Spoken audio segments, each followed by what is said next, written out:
ketika tauhid tidak pernah dibahas, tauhid nggak pernah disinggung, tauhid dianggap sebagai sebab manusia akan lari, atau disebab sebagai perpecahan, atau nggak seru mempelajari tauhid, nggak seru ketika membahas tentang akidah, maka manusia akan terjatuh kepada kebalikannya.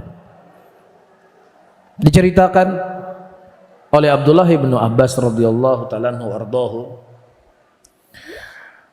di zaman kaum Nabi Nuh alaihissalam ada orang-orang saleh, Yahud wa Ya'uq wa Nasra wa Suwa, adalah nama-nama orang-orang saleh yang mana ketika mereka meninggal dibuatlah gambar-gambar dan patung-patung orang-orang saleh ini dengan maksud dan tujuan ketika melihat gambar mereka, ketika melihat patung mereka, memberikan motivasi untuk kita semangat untuk beribadah.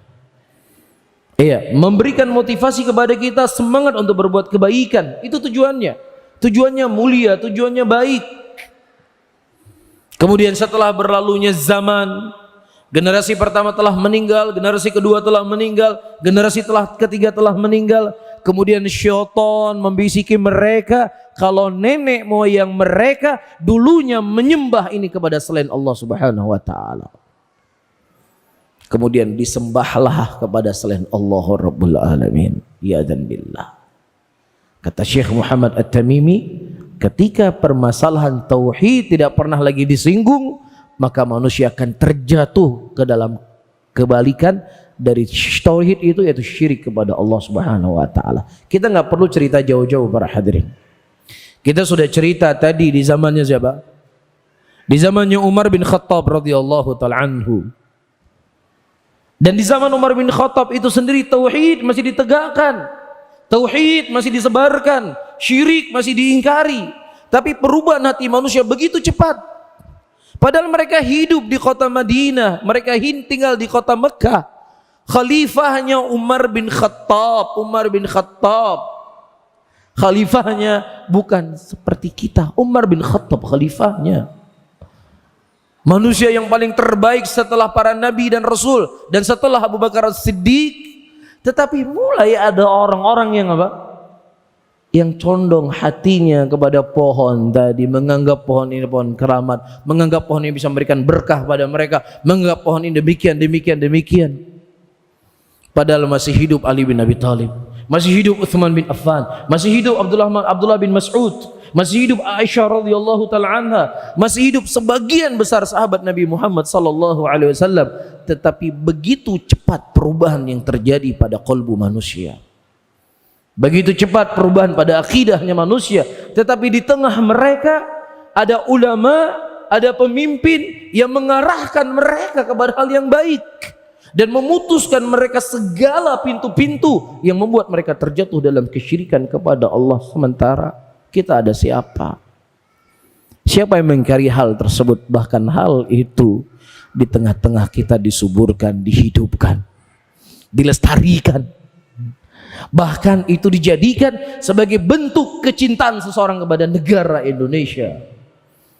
Itu diwujudkan sebagai bentuk cintanya seseorang kepada negeri ini.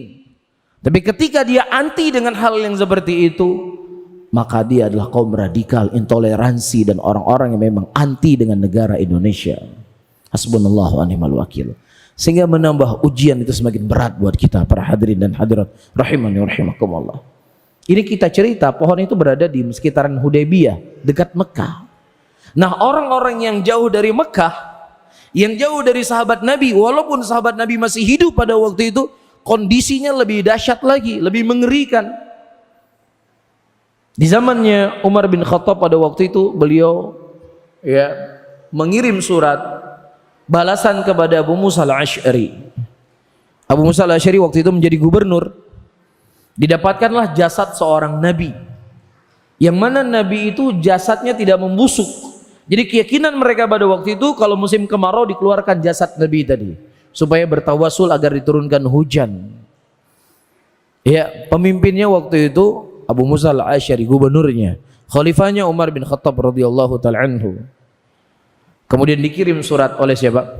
Oleh Abu Musa al-Asy'ari, dan dibalas oleh Umar bin Khattab, wahai Abu Musa al-Asy'ari, carilah sebuah lokasi yang kemudian engkau korek 7 kuburan di tempat tersebut, ya, dan jangan ada yang mengetahui posisi kuburan tadi kecuali dirimu dan sahabatmu saja. Jangan ada yang tahu. Kemudian dikuburlah di situ jasad Nabi tersebut, dan walhamdulillah sampai hari ini jasad Nabi tersebut tidak ada yang mengetahuinya. Karena memang yang namanya rahasia, kalau itu beritanya sudah diketahui oleh 3 orang, itu bukan rahasia lagi namanya. Itu namanya broadcast yang tertunda. Tunggu saja. Kalau enggak minggu depan tersebar, ya bulan depan. Ya, jadi kalau antum memang benar-benar punya rahasia dan ingin menyimpan rahasia, jangan mengetahui rahasia kecuali hanya berapa orang? 2 orang saja. Kalau lebih ada cerita itu sudah. Makanya kuburan yang ditanam oleh Abu Musa al-Asy'ari dan sahabatnya tidak ada yang mengetahui dan tidak diketahui sampai detik ini. Dan ini memberikan pelajaran kepada kita para hadirin dan hadirat rahimani wa rahimakumullah. Ya, memuliakan orang soleh bukan dengan datangi kuburannya, memohon kepada kuburnya, meminta berkah dari kuburnya. Nah, kalau seandainya itu merupakan bagian dari ibadah, itu sesuatu yang dengannya seseorang mendekatkan diri kepada Allah, maka tentunya Umar bin Khattab akan meminta kepada sahabat Abu Musa al-Asy'ari untuk memugarkan kuburan tersebut agar orang bisa mendatangi kuburan tadi. Tapi itu nggak dilakukan oleh Imam Umar bin Khattab, justru dihilangkan jejaknya. Karena dari fitnah yang paling dahsyat, ia akan menggiring seseorang ke dalam kesyirikan dan kekufuran adalah ada pada kubur itu sendiri.